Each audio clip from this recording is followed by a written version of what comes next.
aramaya devam. Bu frekans olacak.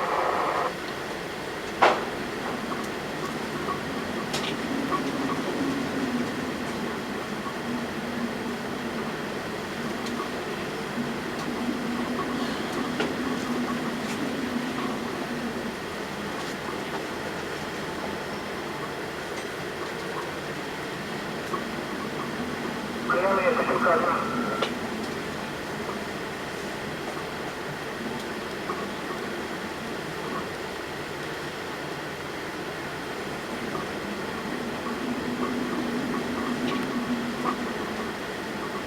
Kıyalı yakıt yukarıda.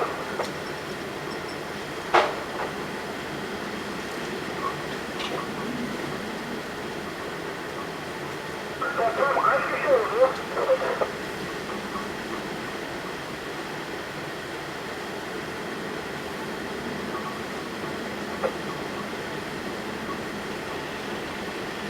Tamam beyefendi, tekrar eder misiniz?